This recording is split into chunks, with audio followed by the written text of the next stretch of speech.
we just looked at each other one day and we were fighting a lot and it was stressful and money was getting tighter and the time was ticking. He's just like, if we don't change something, we're going to get a divorce. This isn't good.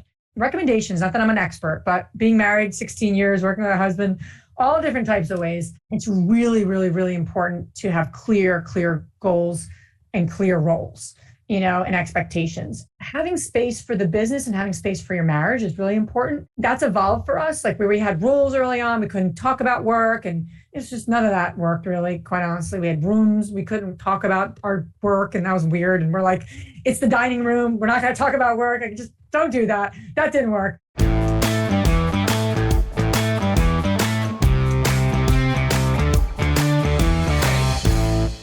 Welcome to the Real Estate and Financial Independence Podcast. My name is Chad Carson. You can also call me Coach, and this is a show all about investing in real estate, achieving financial independence, and doing more of what matters. Whether you're a brand new listener or a longtime listener, it is great to have you here for today's episode. The topic today is the untold stories of successful women real estate investors. This is an interview with Liz Faircloth. Just a short story on Liz. She is the co-host of the Real Estate InvestHER Podcast and community, which is now part of the Bigger Pockets Network. I'll have a link to that show and her community in the podcast and video description below. Liz is a dynamic real estate investor who has bought hundreds of properties, has raised millions of dollars, who's run construction sites, managed properties. And so we get into a lot of that story and how today she and her husband, Matt, have hundreds of properties that they are working on in different cities, mainly apartment complexes. But it all started with a little duplex, one that they bought as boyfriend and girlfriend. They weren't even married yet, and how that grew into more properties and more money. But it wasn't so simple always. It wasn't just a path A to B to C and now you're successful. She talks a lot about the struggles and the taking 3 steps forward, 4 steps backwards, and sometimes sideways, and even some of the relationship challenges when you work with a spouse or maybe someone you're close to, a family member. How do you find your role within that company? Is it a good idea to do that? And if so, how do you make that work? And so a lot of the reality of growing your real estate investing business. She has been doing this for 16 years now. And so we just have a great conversation about behind the scenes and the nitty gritty of real estate investing. We also get into the mission of her InvestHER podcast and community, which is shining a spotlight on women real estate investors. This is not to exclude the guys. So guys, fellas, stick with me here. This is about including more people in this amazing tool, this movement of real estate investing and financial independence, and doing that by telling stories and by showing that there are successful people who look all sorts of different ways, who come from different backgrounds. And it's just, I think, a fabulous movement. In particular, they're empowering women with their show. So we talk some about that and the importance of that. And I think you'll get a lot from her mission, her attitude. And if you like her show, definitely check it out. It's on the top 10 list of podcasts that I have found out there for real estate investors. Before we get into that main topic, I do want to remind you that if you're new here, be sure to hit the subscribe button on your favorite podcast player so you don't miss anything. You can also do that on YouTube by hitting the subscribe button on YouTube if you're watching it there. I have new episodes that come out every Monday morning. Also, each week I include show notes for each episode with any links that we discussed during the conversation. You can find a link to those show notes in the description of the podcast or the description of the YouTube video. Finally, if you like the show, I always appreciate your support by leaving a review, particularly on Apple Podcasts. And as a way of saying thank you to those of you who've already left a review, I give away a copy of my book, Retire Early with Real Estate, each week to one person who recently left a review. Please keep listening all the way to the end of the episode for this week's winner. Now let's start with my interview with Liz Faircloth. Hey Liz, welcome to the podcast. Thank you so much, Chad. So nice to be with you. Yeah, great to have you here. We originally met at a Bigger Pockets conference. I don't know how long ago that was now, but couple of years, right? Couple of years pre-COVID, but yeah, pre-COVID. Yeah, followed along with your work and love what you're up to, both with your InvestHER community and the podcast. Which congratulations on that you've had the podcast for a while, but now it's also part of the Bigger Pockets network. So that's awesome. Thank you. And I'll provide a link to that just so everybody can check it out. I actually made a podcast list that I sent you a while back, my top 10 podcasts, and yours was definitely one of my favorites. So, well, thank you. You're sweet. love the work you're doing. I want to talk about a lot of things today. I want to go into your real estate journey and kind of where you are with your husband, Matt, and what your business looks like. But I thought it'd be good just to go back to kind of the beginning of when you and your husband, Matt, started investing. The way I understand it from your story is that you're still fiancés and you bought a duplex. So maybe tell me a little bit about that first deal and how you got started with that. Sure, sure. So he was actually my boyfriend. So we weren't even engaged. Oh, wow. Okay, good. As crazy as that is, we took a loan from my father without even being, we were about to get engaged. But yeah, technically, I think we weren't engaged at the moment that we got the house. But yeah, so when I was in grad school, I was getting my degree in social work. So I wanted to be a clinician. I wanted to, counsel people. I feel like I still counsel people. Yeah. I'm just not a clinician, from the technical perspective. But anyway, while I was there, my brother-in-law handed me Rich Dad Poor Dad, and I was really into personal growth. I was doing some trainings and coaching for him he did work on the college side. So he went in and helped college students, and I loved doing that with personal growth and really just developing myself as I was doing these workshops. And he said, you got to read this book. And I'm like, what is it? And I'm like, I don't know anything about, this is an interesting topic, but I had no interest in it. But he's like, you got to read it. So if he said you have to read it, I read it. And I was like, wow, this is fascinating. Like things that I never even thought about or, grew up in a middle-class family. My dad was a school teacher. Mom worked in insurance. Mom kind of was always there, staying with my dad. And I just didn't even know anything about investing and starting a business. Like we had no one in our family that did any of that. So when he gave that to me, it really opened my eyes to a whole different world. And at the same time, he started his own business. So I started to see this whole world of entrepreneurship that I just didn't grow up with. Long story short, at the same time, a few months later, I met Matt, my now husband, and he was an engineer, by training and had a job. And we started I said, do you want to take some courses together? And he read Rich Dad Poor Dad. We played cash flow game. And he's like, yeah, this is interesting, this whole real estate thing. I'm like, yeah. I'm like, how cool would it be to own something and make it better? We really love the asset of, there's so many things you can get into. We really loved, I think initially with real estate is that you can make a difference and you can see it tangible. It's an actual tangible asset. And I think that's the part of real estate we fell in love with, that you can see something and it's a necessity for people and you can make it better and make money with it. It was kind of got our wheels turning, right? Yep. So anyway, we took courses, local RIA meetings, and a year later after taking courses, and you leave those courses with one or two good ideas. One person said, you got to call the for-rent ads.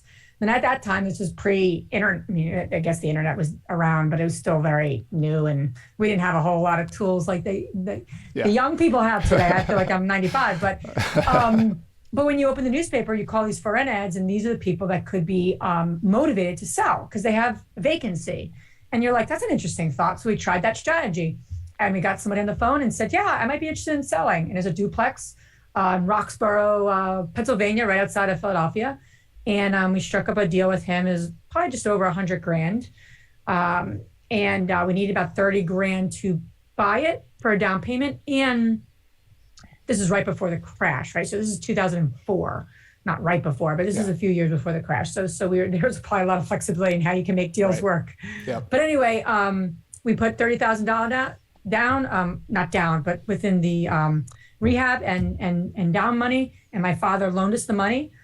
Which was scary because you're like, my father here had all this trust and faith in us by taking a bunch of courses at our local RIA group. I was like, thank you for all the faith you had in us. Thank God we returned your money and gave you all your money back. You had a lot of faith in us. But yeah, we got our wheels turning and our kind of our process of real estate going. And then we kind of grew our business more in New Jersey and took some different twists and turns. But that was our first deal in 2004. Yeah, so many people start with the Rich Dad Poor Dad and also the cash flow game. I wanted to mention as a side of that, I've actually been playing that with my daughters who are 8 and 10 years old, and that game, I'm always blown away by how realistic. I mean, obviously there's a few little nuances that are simplified, but I mean, if you get that game and you win that game, you're pretty much have the strategy. I mean, it's very similar, right? Yeah, I started playing with that. My son's 7. I was 7 and a 4-year-old. The 4-year-old just like playing with the cards. She really didn't know what was going on. Yeah. The 7-year-old kind of gets it though. Like you're 2 kiddos, and he's like, it was actually cash flow for kids, and he's just like wanted to buy more assets. Like, well, is this a good deal? I want to buy more assets. I'm like, oh, this is awesome. I wish I was 7 talking about buying assets versus buying doodads, right? Which is a necessity, but it's not the thinking you want your kids to get. And obviously as investors, you're like, buy assets. Yeah, I know. We have the fun moments when you get the doodad card in the game, and this, for those who haven't played it, the doodads are like, it forces you to buy some TV or something, and Yep. we'll have this big like moment where, oh, you get the doodad and you get $1,000 TV, and everybody's like, oh no, that's or so that. But then on the other hand, I had one moment with, this is totally an aside, but my daughter, she got an investment card, and it says you can buy this CD in a bank that pays you 2% interest, and my daughter says, well, why would I do that? And I was like, yes, that's exactly right. Yeah. Why would you do that? There's a lot of other good investments. So in any case, you got started with that. I love that was the kind of the approach, and you bought that first duplex. And was this purely as a rental property? Or did you house hack it? Did you move in? How did it work for y'all? Yeah, it was purely an investment. We, at the same time though, my husband was renting, boyfriend's time, was renting in the same area, and he actually did more of a house hack. So when he bought his new property, right around, I don't know if it happened before our duplex. I think it happened before our duplex. He then rented out 2 rooms and lived there for free. And that also got his wheels turning and our wheels turning. Wow, I didn't live there with him. But regardless, you start to see the power. We didn't do it with the duplex because I started working in New Jersey. Right. That would have been really neat to have bought. And then we bought a place in New Jersey that was more of a row home. It's just a single family. We couldn't do a duplex. But yeah, the house hacking strategy is such a phenomenal strategy because it's such an amazing way to get involved in the business and with lower risk, right? Quite honestly. Yeah. And that you can live there and you start to make some money and then you can move, and the financing is beautiful, much better than commercial loans that we get. It's just a lot of benefits. So yeah, I that got his wheels turning too when we kind of did those 2 things simultaneously. Yeah. So interesting that you both had your paths. And so you ended up getting married, y'all moved to New Jersey. And so I assume you started your career at that point. You started working a job yes. while you did this on the side. Is that right? Exactly. So at the same time, so what we decided to do is interesting because when you read Rich Dad Poor Dad, one of the most important, people don't talk about this, but one of the most important skills that he talks about in that book, what I remember, is selling skills. He said, if you're going to do one thing, get good at, learn how to sell. And that got my wheels turning because here I am getting my social work degree, right? So, that's kind of interesting, right? My social work degree is not necessarily going to teach me how to sell. And I loved helping people, but I saw myself as I wanted to create this, I wanted to create this entrepreneurial life. So I said, why don't I get something that's in my passion, but also maybe that I could learn how to sell. And so I started working with a management consulting firm that I did almost the soft skill training. So it kind of connected me to what I really enjoyed doing, but I had to sell our services as well.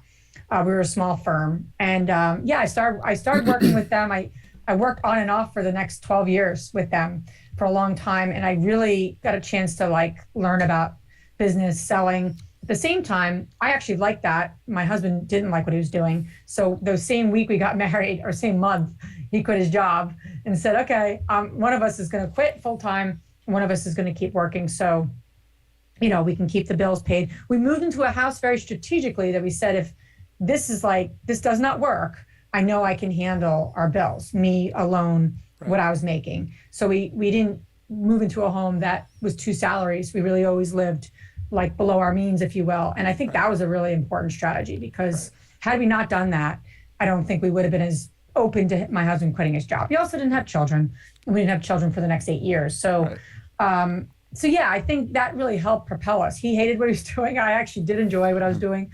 So I was involved in the business until 2008 when I quit my job and then joined him and then quit my job again. That's a funny story, but interesting story. But regardless, that's kind of how we got going.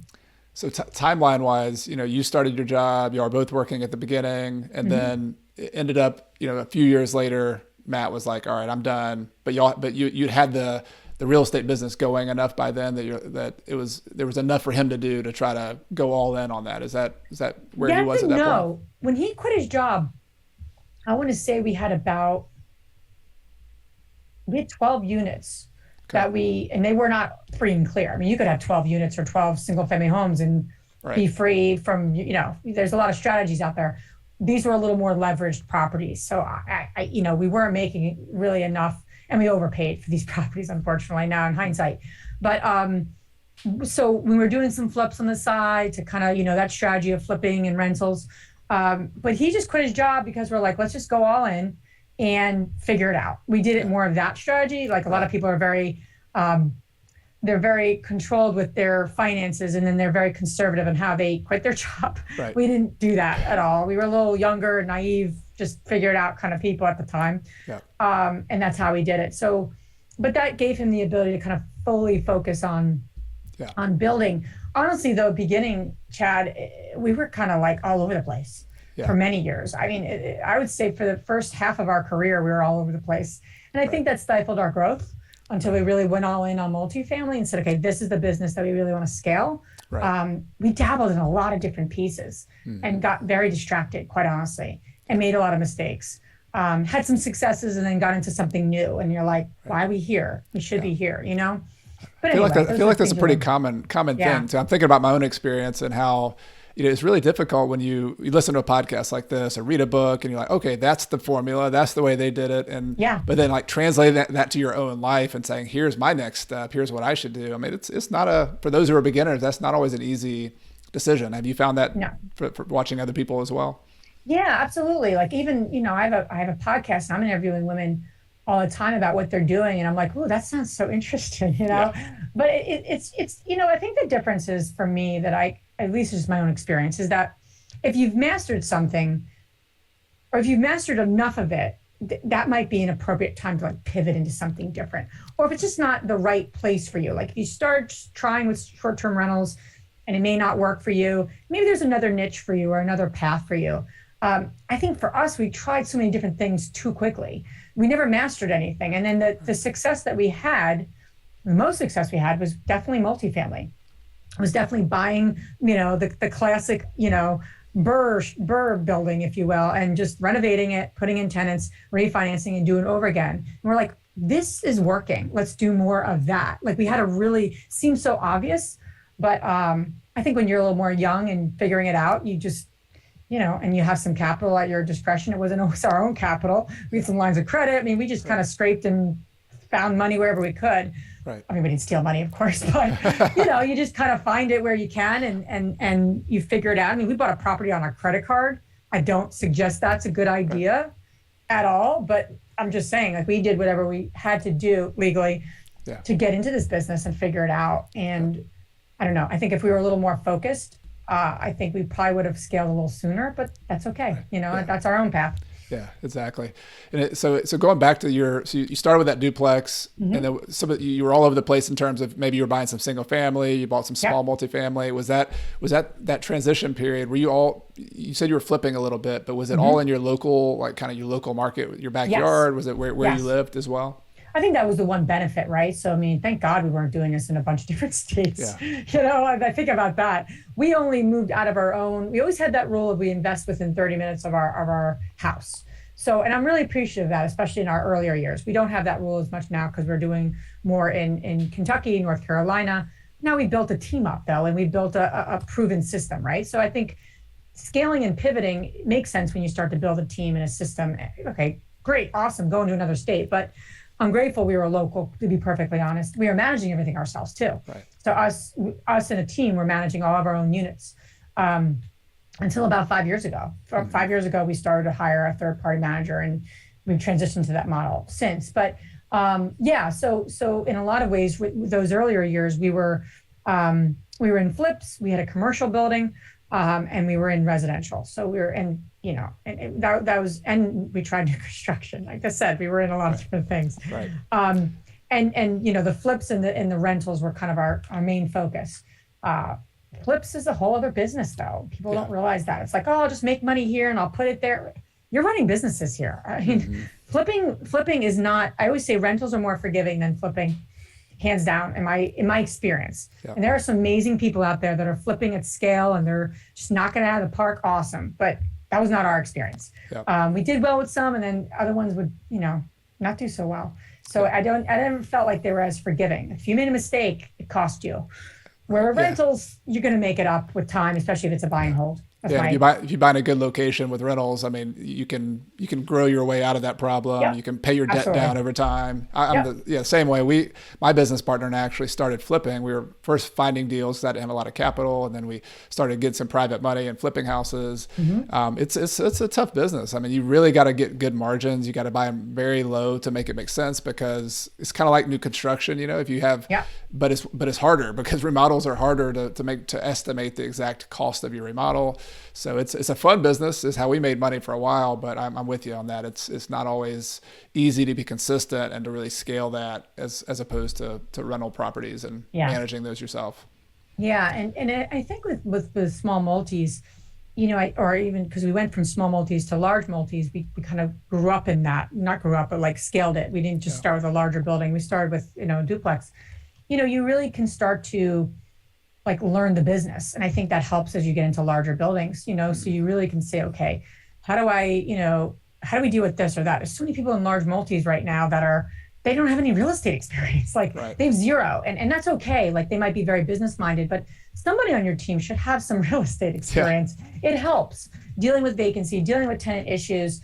I mean, we had all of our experience in a growing city, an urban city in New Jersey, Trenton, New Jersey, that arguably is a city still figuring itself out, right? So all the tenants we had to deal with aren't just tenants paying $2,000 for rent, and they're young professionals. These are all different types of people, different types of issues, across the spectrum. So we kind of got our start dealing with all different types of people, which I think I'm grateful for, because we really had to learn all different ways to rent, collect, and all that important stuff that's important. So I'm grateful for our kind of path. It wasn't always easy at times, but I'm very grateful for it. You mentioned that our customers, our tenants, and the tenants you had to work with, it reminded me of something that I read in one of your articles. I believe that the mission of your business that y'all had was improving people's lives with real estate, or something to that effect. Transforming lives through real estate. Okay, transforming lives. So I'm curious, like your degree as a social worker and psychology. I just thought that was an interesting segue, and I wondered, how's that affected your approach to customer service with working with people? I mean, we deal with a lot of issues as landlords, right? We have people's lives and their housing, and today in the eviction moratoriums, that's all over the news as well. Like, I'm just curious, that perspective you've got as a person trained in that background and also moving to real estate, how that's kind of worked together. Yeah. So when we did it, I always say to people, do like you don't have to do a huge business plan, but there's a great book called The One-Page Business Plan by Jim Horan. And my husband and I both did that together. And it literally is like a one page. And it's so helpful because you get clear on your mission, your strategies. And I did it with Andressa, my other business partner now in InvestHER. So the whole point of that, though, is like they're big on like, what's your mission statement? And when my husband and I got together, we had our first duplex in Philly, and then we moved to Jersey together and really said, okay, this is gonna be a business. We're gonna start this thing. What do we want to stand for? And that was 2005, right? Is when we actually launched DeRosa. And we said, we really want to transform people's lives. Well, how are you going to do that? That just sounds like cliche and sounds really nice, but I mean, how are you really going to do that? So when we started to say, where do we want to invest? We wanted to invest somewhere we can afford. I mean, we're in the Northeast, right? New Jersey. This is not the cheapest state to buy properties. We also wanted to make a difference. So we wanted affordability. We also wanted to make a difference. And we lived 10 minutes from our capital, which was Trenton, New Jersey. So we said, okay, we can make a difference, and we can get properties we can afford, and and in the capital that we have. And let's go for it. I mean, that was kind of the extent of the thought process. The other extent was like, how cool would it be to like transform a property that's dilapidated into something where people are thriving, right? How cool is that, right?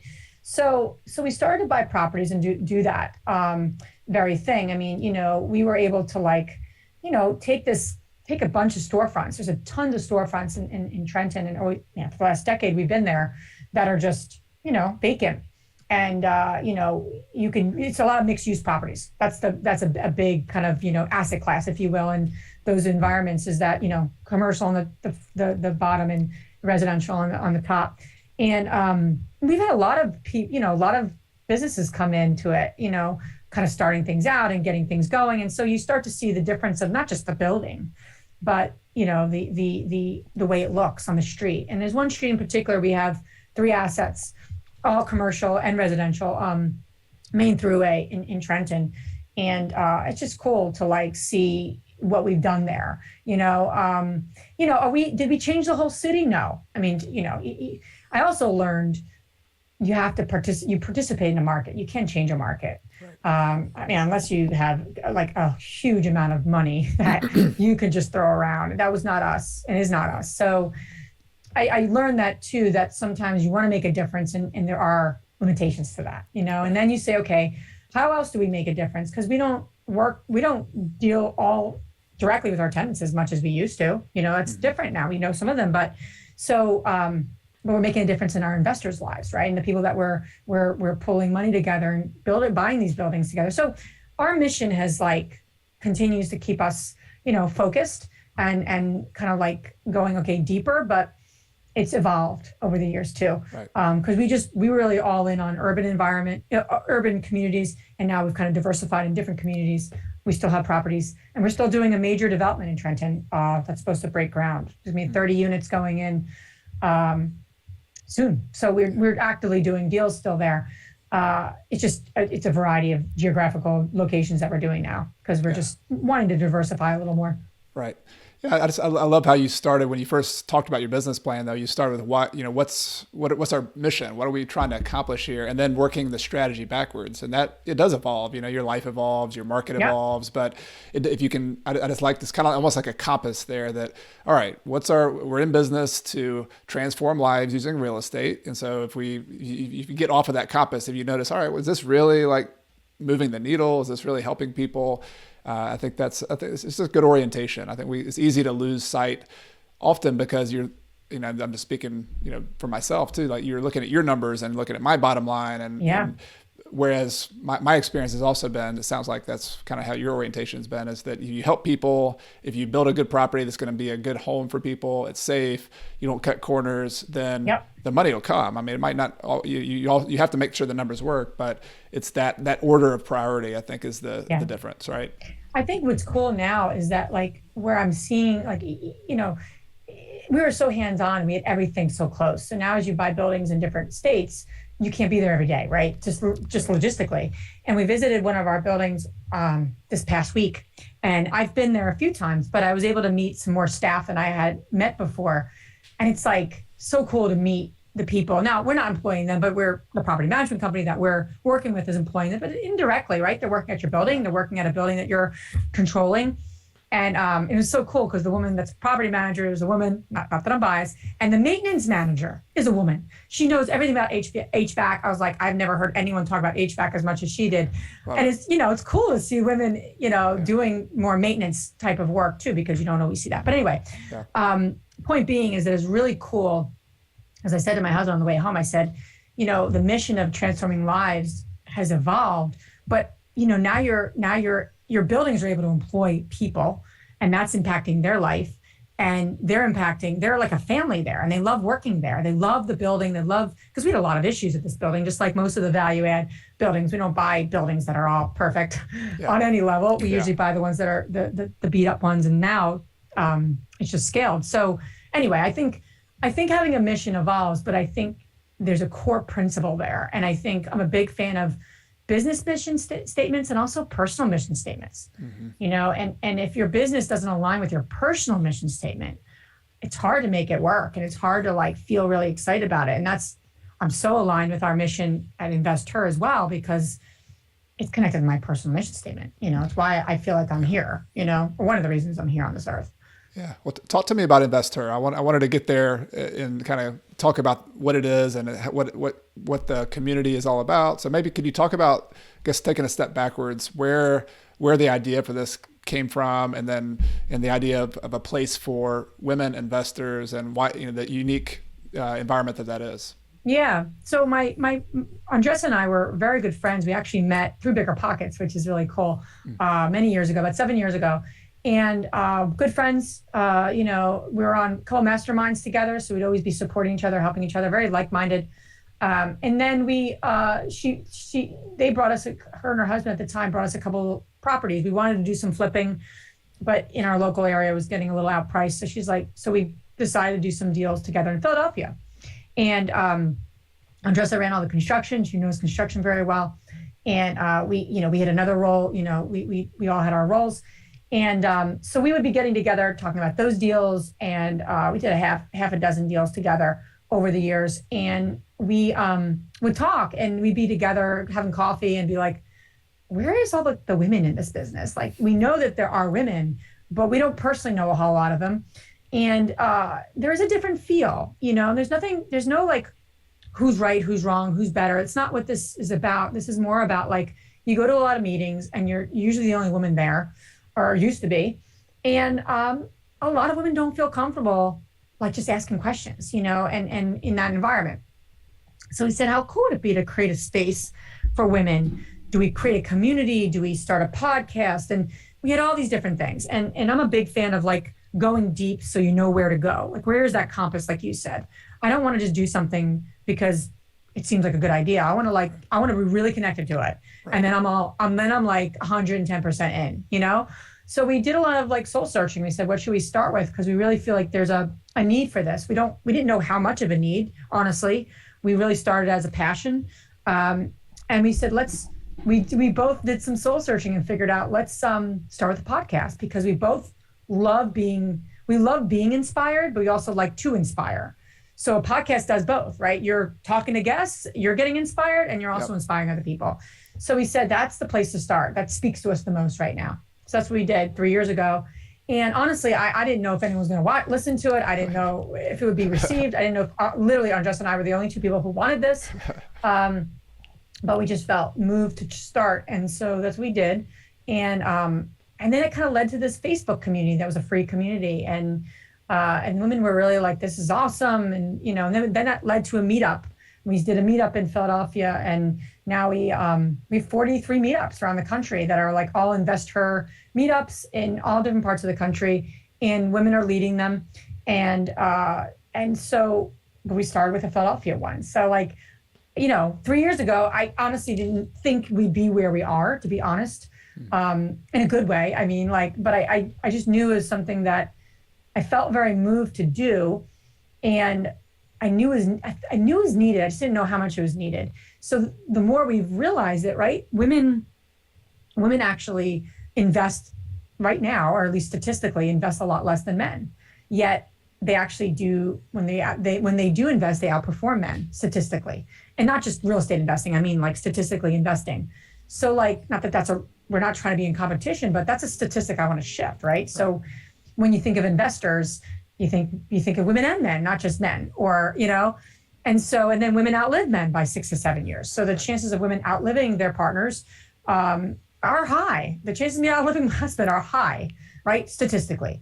So when that all comes into play, the need for financial freedom, the need for financial intelligence becomes really important. And we have to take that in and say, okay, what does that look like? And how do I do it in a way that works? Because women aren't just going to work 80 hours a week and just start a business. Right? We're at the helm of a lot. We're at the center of a lot, which is just part of society and part of, I think, just the, feminine and masculine, who knows? It's another topic for another day. But so our mission is to empower women to live a financially free and balanced life. And that might have to do with where her and I are. But I think whether you're aging parents or whether you're wherever you are, but women have a lot of plates they're spinning. But yet a lot of them want to do it in a way that creates financial freedom, not just for themselves, but for their family, just like men do, right? My husband doesn't have a different goal than I do, but I think how we're doing it is a little different. So self-care is one of our key principles, like business systems and not doing it all yourself is there. And then obviously investing, real estate investing. So all of our content and our membership and all the stuff that we do has to do with those three pillars, because I'm not going to just teach how to flip a house. I mean, you can go anywhere and figure that out. But how are you doing it with other people? How are you getting support? And how are you doing it and taking care of yourself too? Because you don't want to just run yourself into the ground, which quite honestly, a lot of people do, especially women. So anyway, just a little bit of the long and short of it, or at least philosophically why we're doing what we're doing. Yeah, well, obviously I love the mission, and I love what you're doing. And part of the beautiful thing about podcasts and the internet is that the way we can talk to our audience in a way that makes sense. You start off with you and your partner saying, hey, this is what we need. And I wonder if there's other people out there who need this unique perspective.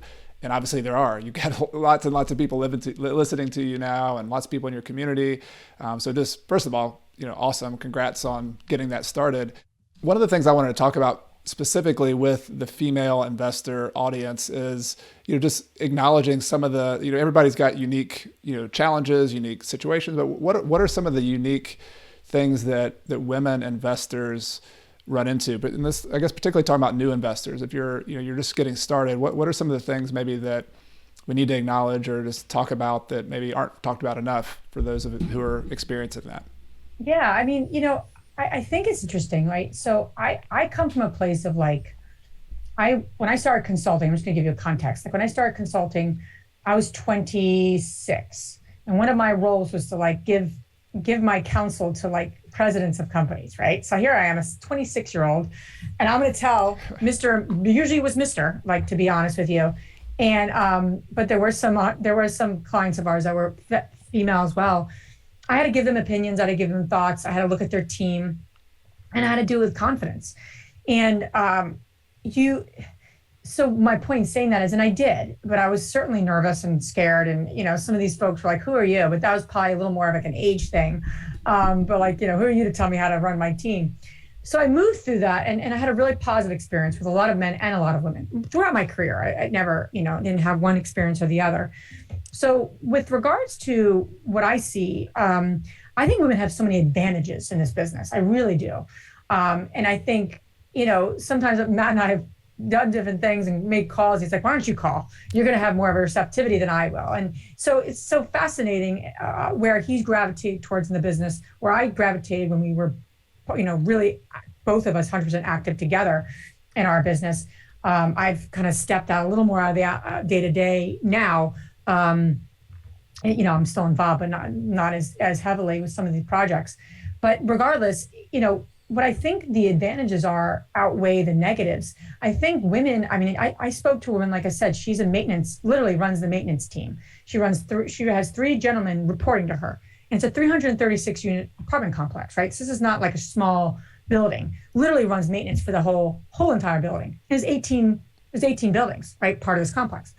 And I was talking with her and I said, now this is in North Carolina. I don't know if that's anything to do with it, right? A little more the South, the North, who knows?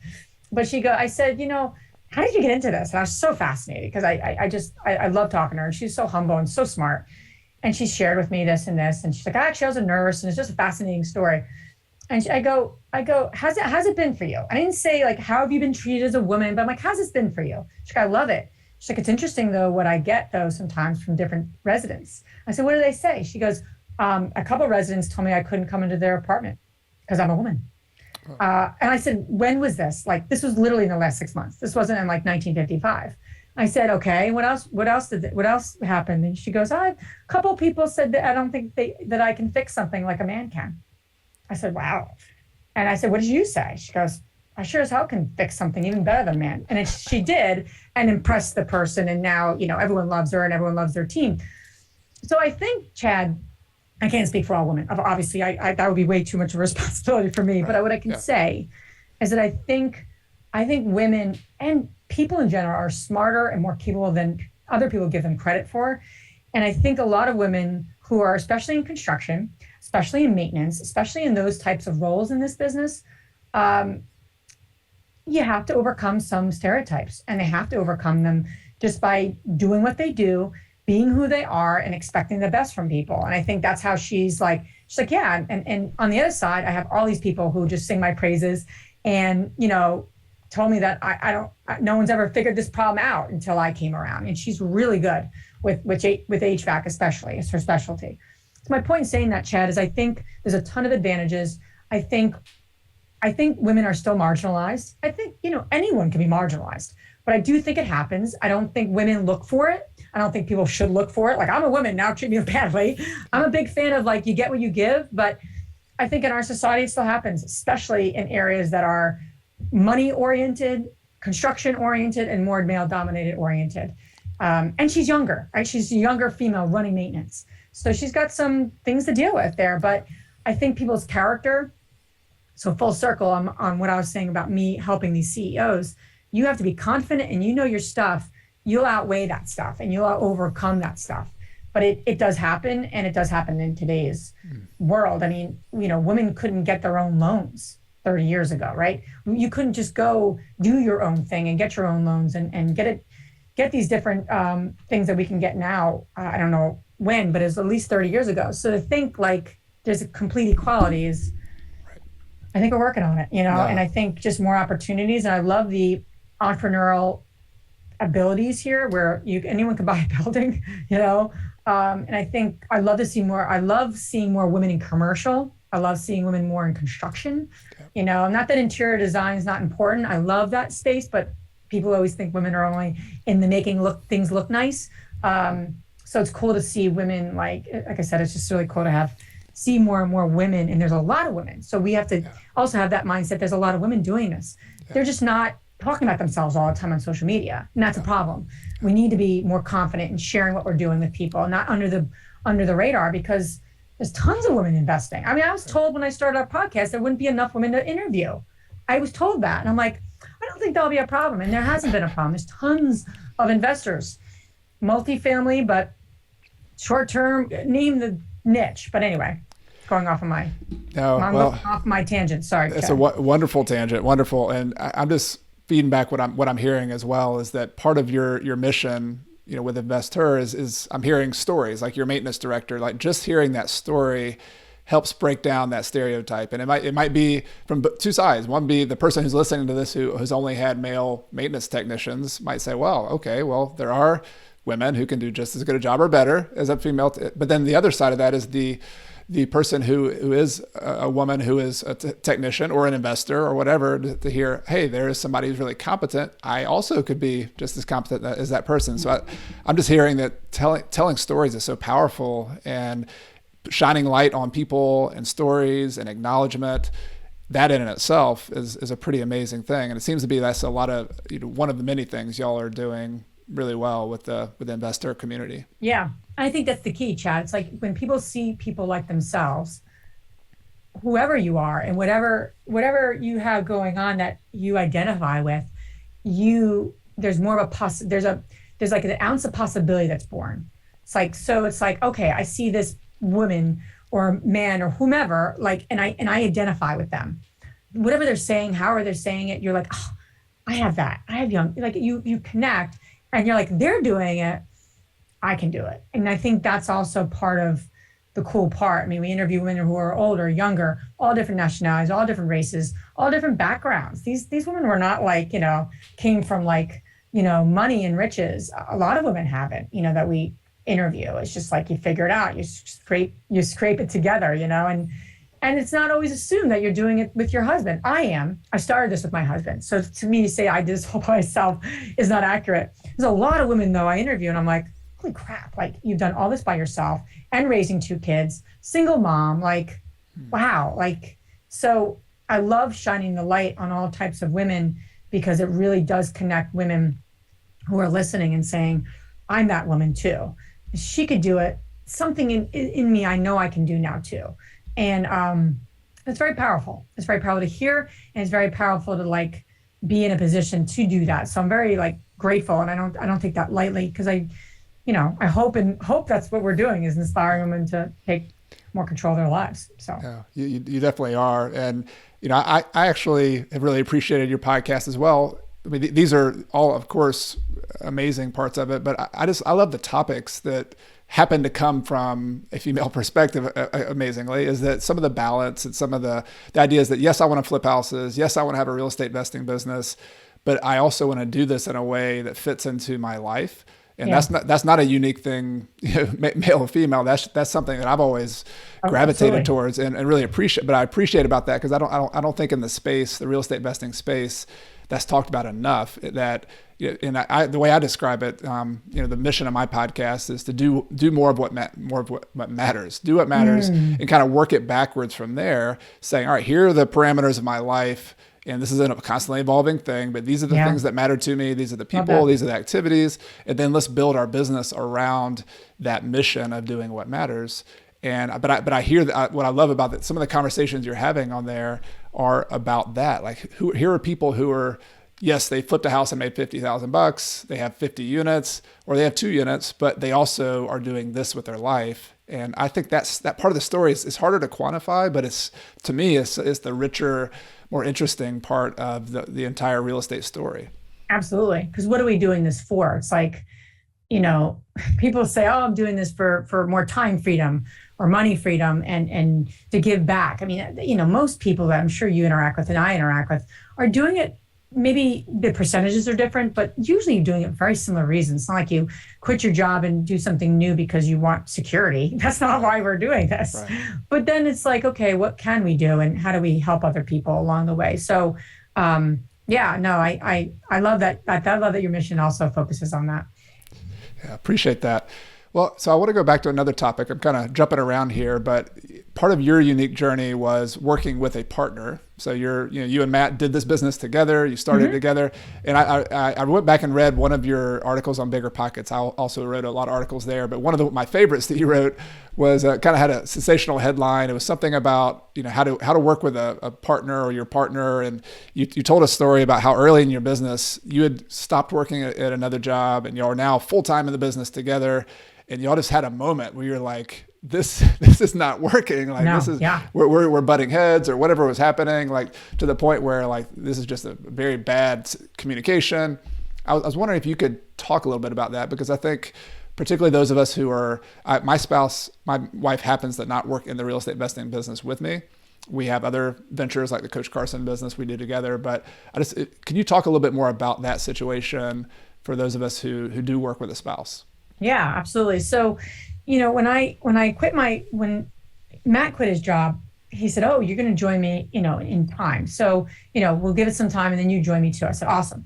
So 2008 wasn't the best timing. But anyway, 2008, I quit my job and joined him full time. And we said to ourselves, now we didn't come from the space of like, we have enough income coming in from our rental portfolio to totally sustain our lifestyle. But we had savings. I'm like super frugal. So we had a lot of money stowed away or, a decent amount to say, okay, 6 months, a year, this does not work. We're going to have to regroup. But at least we had some cushion. It wasn't like we had no money in our account. But, it was nerve wracking because you like take this plunge. And so then we started working full time together. And, again, we had bought a commercial building right before the crash.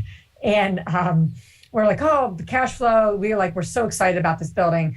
And it was vacant, obviously. The market crashes. It's like downtown Trenton, 10,000 square foot. Not many organizations wanted a 10,000 square foot building. And right when the less market really hurt a lot of sectors of investing. Not so much what's going on now, right? With right. COVID and it's totally the opposite. But that did, of course, correct a lot of people. People had flips. They had to become rentals. It was just, that was the nature of that time. Anyway, so the landscape was stressful, right? The landscape of us having to figure out monetarily how we're going to keep the lights on and keep our buildings and our assets doing well. We had tenants who weren't able to pay. We had about 30 units-ish at the time. Again, some of the buildings were not quite, we were having to do a lot of capital expenditures and a lot of maintenance things that we just didn't expect, right? So all this cash flow we thought we'd be making just didn't turn out the way we thought was going to happen. So money was a stress, right? And then you have this stress of him and I working together. And, here I am someone, it's funny, Chad, here I am someone that literally teaches people how to work on a team, right? I have access to a very good personality assessment that's arguably one of the best in the world, right? That's literally, 74 languages. This is like top assessment. And this is what I did professionally for, at that point, 3 years.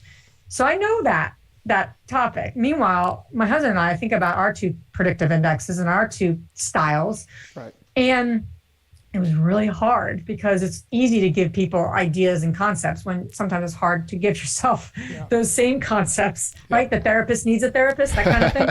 But anyway, him and I have very similar personalities. Where we differ is he's more of a risk taker. I'm more cautious.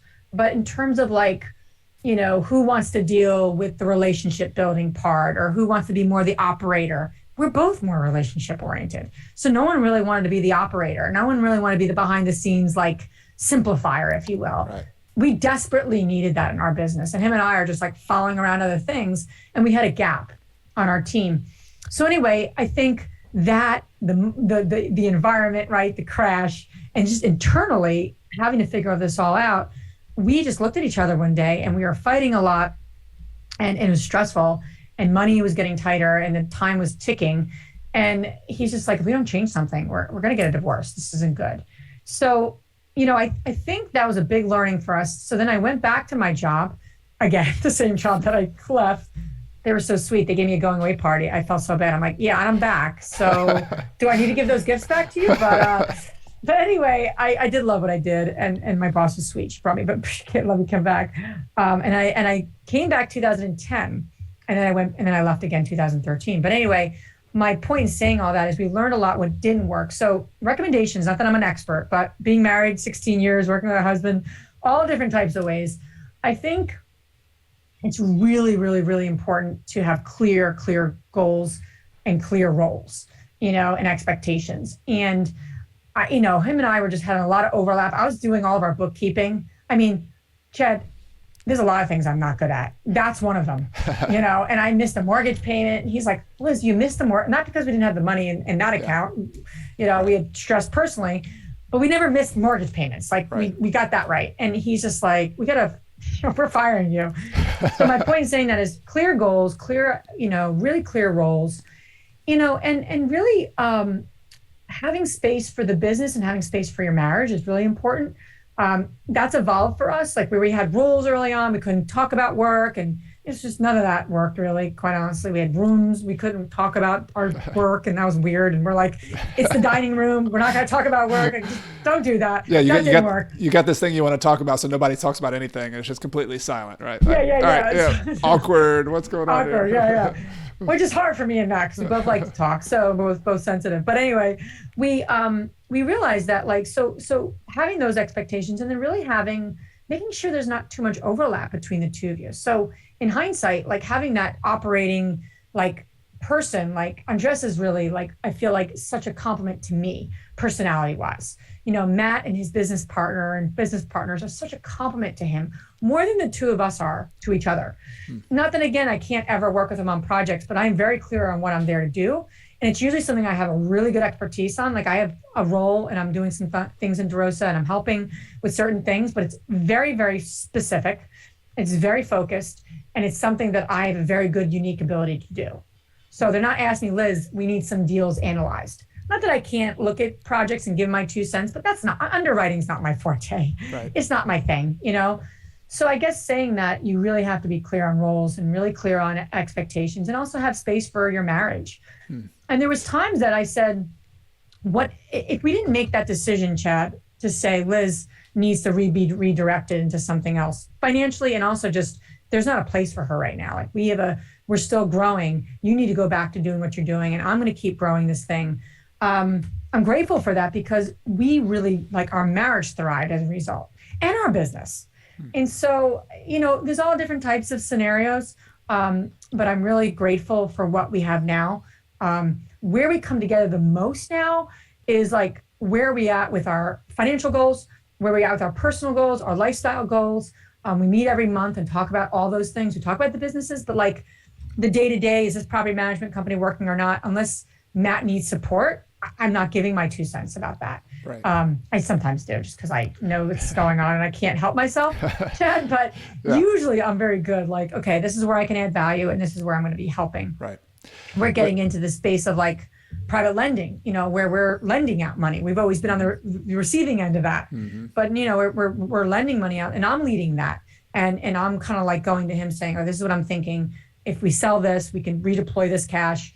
So we're aligned right there on our kind of wealth building growth. But in terms of every business, we're kind of specific, and if we have a role in those businesses. I love it. Yeah, I'm unpacking a couple of things I think you said at the beginning. You said be clear on your roles or your goals and your roles. So I think a lot of people the goals make sense. All right, we got to be going in the same direction. But that role piece, you mentioned something about personalities. Sounds like there might be tools, and maybe I can link to, if you have any off the top of your head that we can link to, that's great. But just are there any assessment tools where both husband and wife partners or otherwise partners or business partners could kind of make that assessment. Cause I think that's a missing link. I think I got kind of lucky with my business partner in that we complemented each other, but it was luck. It wasn't like we up front said, all right, what are our personality? I mean, that seems like such an important step to take. Yeah. I always say because I love talking about team building, because it's something that I bring all my expertises together on, is like, it's skills. Like, you need diversity of skills, you need diversity of experience, but you need personality diversity. I mean, that's critical. And most people don't. People like themselves usually, like extroverts like talking to extroverts, and people who talk too much don't like people who don't talk as much. But yet, these are the people who you actually need. I have the most experience with Predictive Index. It's a tool that's sold to companies, so I don't know if people can individually get it. DISC is also a good one, DISC. Strengths Finder is a good one too. Colby, Kathy Colby. Again, maybe I'm biased, but she created a great tool. It's called the Colby A Index. Talks about like natural tendencies. I'm a big fan of taking a lot of different things, because then you get insight. Don't take something that doesn't cost money, usually, unless it's really good. But I was like, take something that actually costs some money. You'll get a better report. You won't get the free version. You'll get something that's really, helpful. If you're a very task-oriented person, typically a partner for you is like somebody who's not that way and is much more relationship-oriented and much more people-driven. And if you're very people-oriented and you like everyone, you talk to everyone, and that's like where you thrive, your usual person that you need is a very kind of like more of a task to the point type of person. Those are great partnerships I've seen, because they're not redundant. Like I said, you don't want redundancy unless you're trying to replace yourself. That's different. Now, if you're looking to hire people like yourself, then you do want the redundancy, because you're trying to replace yourself, right? It's like the sales manager replacing themselves with a bunch of salespeople. So that makes sense. Right. But from like a team diversity perspective, like a core team perspective, you want diversity, because usually you get things like my conversations on Justin are usually we get so much done. If I was talking to myself, it'd take 5 days to get as much done, because we wouldn't get to the point. Yeah, that makes total sense. And I'm thinking out loud about my own partnership. My business partner and I, we started when neither one of us had resources. So that, actually I went to a seminar or something right at the very beginning, and the person at the seminar was like, no, you don't want to start a partnership but neither one of you have any money. And I'm like, okay, well, I'm going to try it anyway. Yeah. But I think that as I'm thinking about it out loud, it was the fact that I did our private money. So I was out there talking to people about loaning us money, talking to the bankers more. I was talking to sellers a lot. So I was kind of the acquisitions person. So I think as you're saying that, it's like the communications person, whereas my business partner, he would help with underwriting, like behind the scenes, but he would also was the project manager, was the problem solver, was totally comfortable not being kind of the front person. And so I think that was the thing that accidentally, just worked out, because I don't know that I wanted to do those things that I did, but it worked. I was good at it and I was natural doing it. And he was very, very good. And we had some interchangeability. I could do some of the operation stuff as well.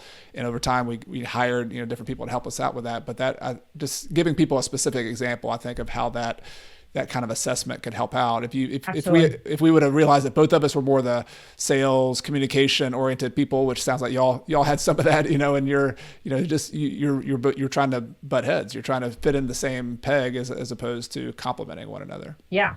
No, absolutely. And there's another great book I just read, and I'm someone who loves these tools and assessments because I kind of, grew up in it and I just love them. The Dan Sullivan, who wrote Who Not How, great book, not what we're talking about, but he wrote another book called The Simplifier Multiplier Collaboration. And I just finished it this past week. And that was eye-opening to me. And now, meanwhile, I've taken so many tools over the years because I was in the business. It was a really, really great book because it also not just talks about personality, but like, do you like to multiply an idea, like kind of like share it, get it out there, or are you someone who's always like taking things apart and simplifying things?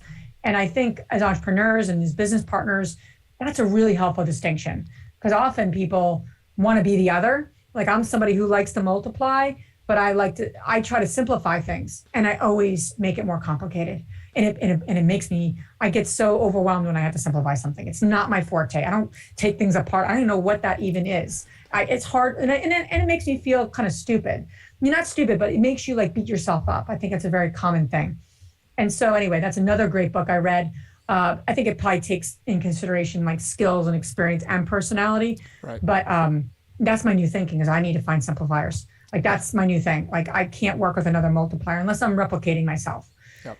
And I think that's all these different things just get you really honest with yourself and say, okay, what are we building and how do we build it and how do I do better? Because, we all screw up and you have to look at yourself in the mirror because it's usually your responsibility and it's usually you have to be accountable to it. And you say, what can I do differently? And how do I bring the right people in or partner with the right people that will get me to where I want to go? Definitely. I think this is such a valuable conversation around teams because real estate at its core is a people business, and from your tenants to your contractors to your people internal team. I mean, this is such a crucial skill. And it's actually one of the, as we kind of move towards wrapping up, one of the questions I wanted to ask you as I wrote down ahead of time was that you and Matt have built you start off with your kind of you doing everything, which is the same way I started as well. You've grown to a point where you have businesses, you have different properties in different states, and you have, local managers. I've kind of gotten to that point too with my business partner where we have, 98% of what we do is we have property managers who manage the property. Yep. So we're kind of at the asset management level. Yep. And so I'm curious, kind of continuing with this conversation of building teams and right personalities. What's the approach been like for you from the different skill set or different approach that you had to take to being the asset manager as opposed to being the property manager in the weeds? Like what's the different mindset that it takes to be successful as the asset manager in that business role?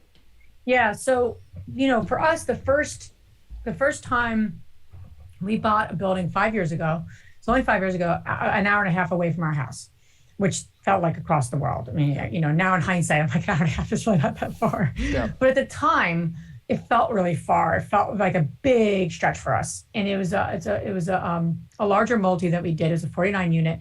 And it was like a big deal, really big deal. It was the most expensive property. It was everything. We had to raise the most. It was a really big step for us. So I'm going to answer your question, but I want to give that context. So when we did that, we knew we needed somebody local to be the eyes and ears. Because even with property management companies, they're not going to be every day at your property. Especially a 49 unit, they're not going to be like just sitting there waiting for something to happen.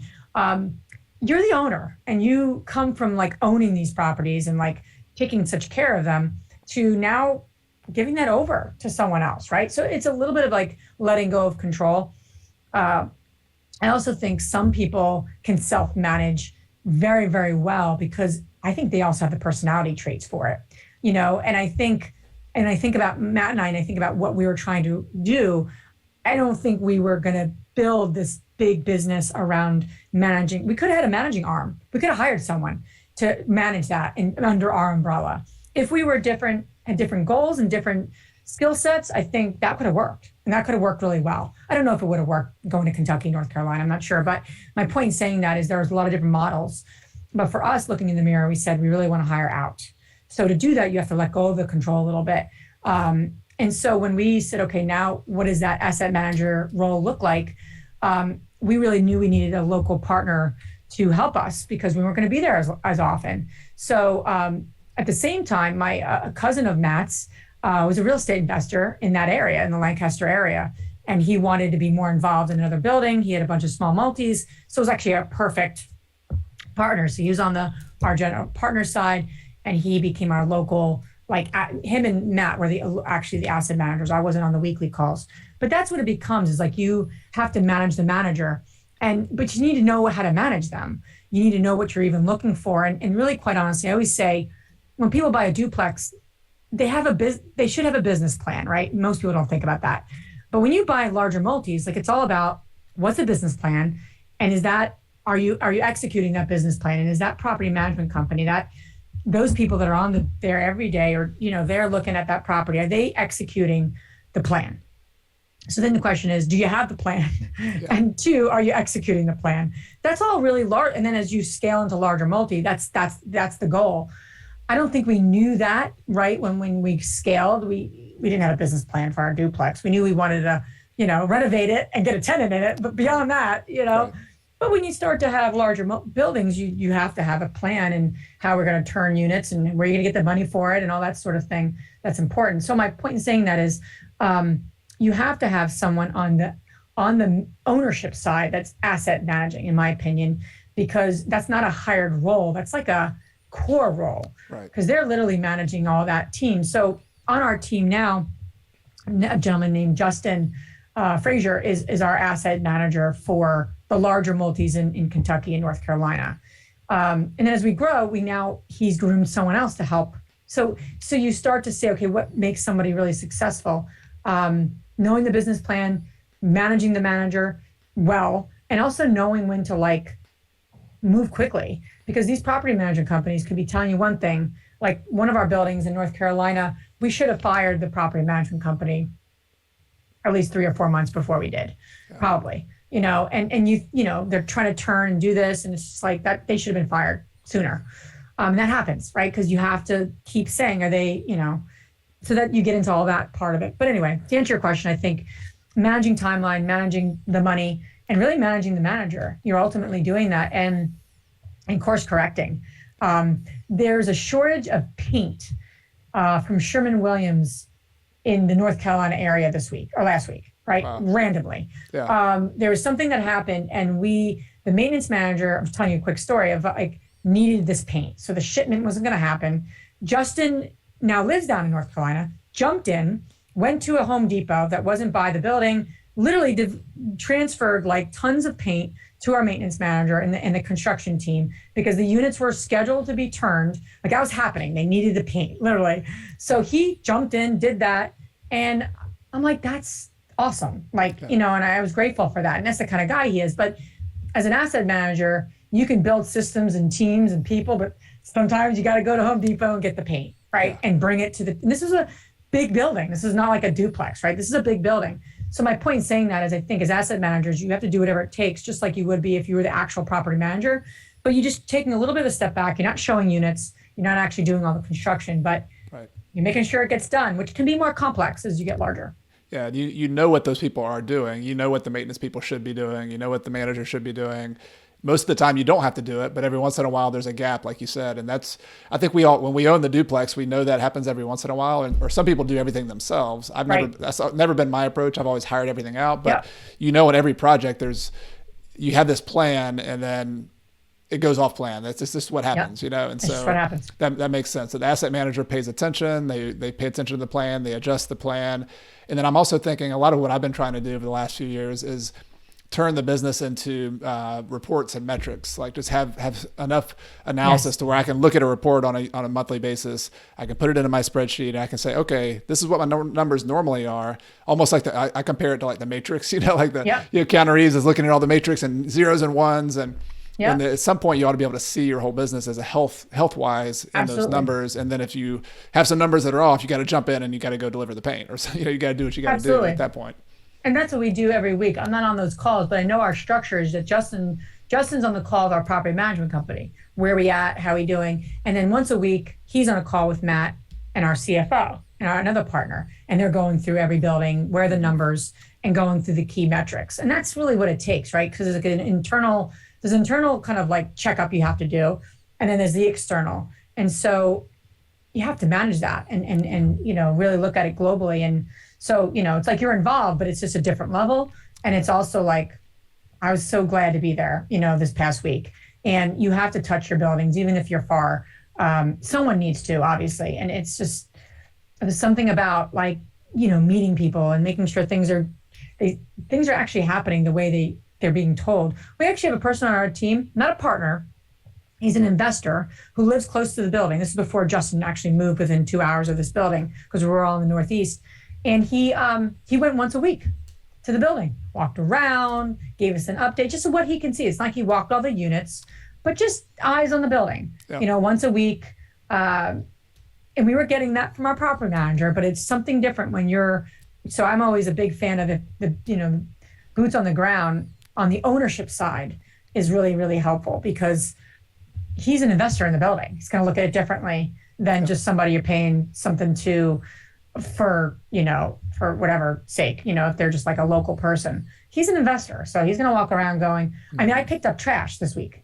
That's just what I'll do. Like if I see a piece of trash, I'm not there every day. I don't see all the trash, but if I'm there, I'm literally going to pick up the trash. Yeah. It's our building. Exactly. I get annoyed. And I saw a bunch of it and I couldn't get to all of it. And it really annoyed me because I'm like, can we just go over there and pick up all the trash? Yeah. They're like, oh, don't worry. We'll take care of it. I'm like, but it's something in you, right? Yeah. You're like, yeah. I saw a little speck on the unit and I was like cleaning it up. And Matt's like, what are you doing? I'm like, what else am I going to do? This is what I do, This is what you do when you're in buildings that you own. You just take care of it, I've come home so many times, or thrown your pants in the laundry, and I've got like plastic in my pockets. I'm where did this come from? It's like, I was at a building picking up trash, and my kids know if they do go with me as well. Like, all right, you're sitting there for 2 minutes, pick up that can, pick up those things. That's what real estate investors do. That's what you do. We clean up our buildings. That's it.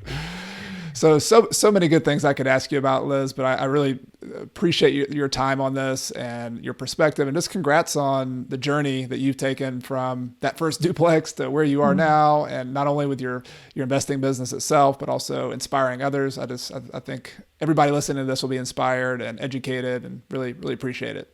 Well, thank you, Chad. I appreciate being on here and appreciate all the work you're doing too.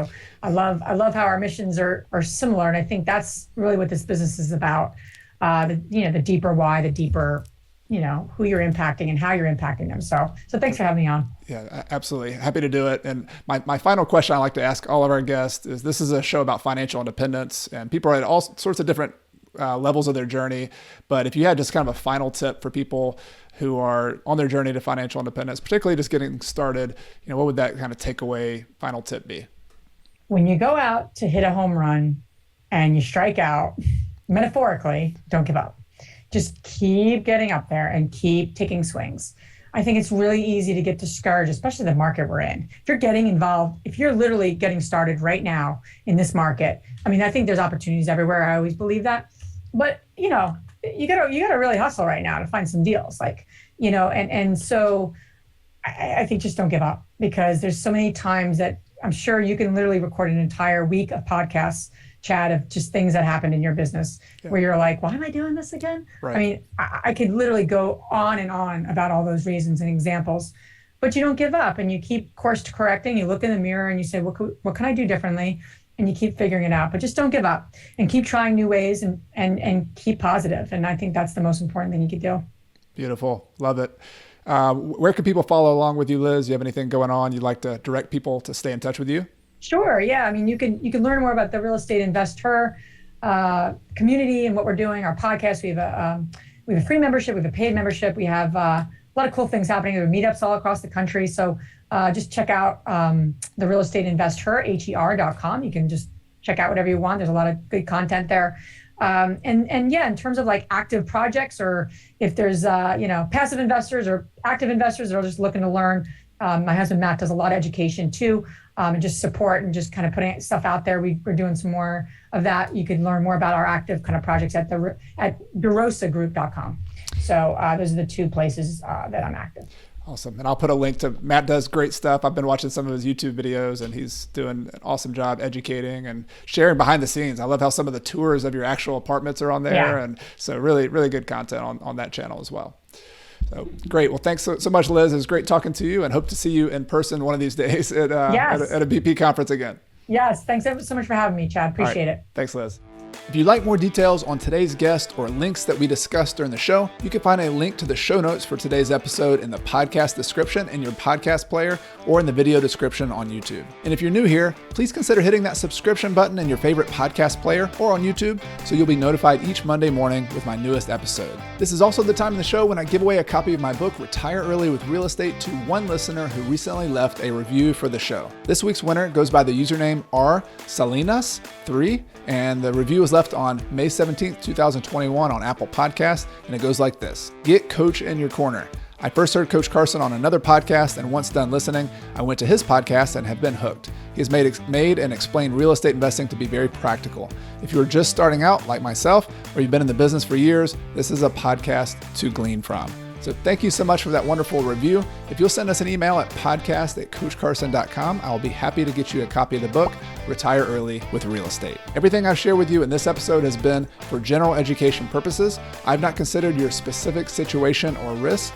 Before buying your own investments, be sure to consult a financial, real estate, and/or legal professional. Until next time, I'm Chad Carson. You can also call me Coach, and I'm your host for the Real Estate and Financial Independence Podcast, which is all about helping you invest in real estate, achieve financial independence, and do more of what matters. See you next time.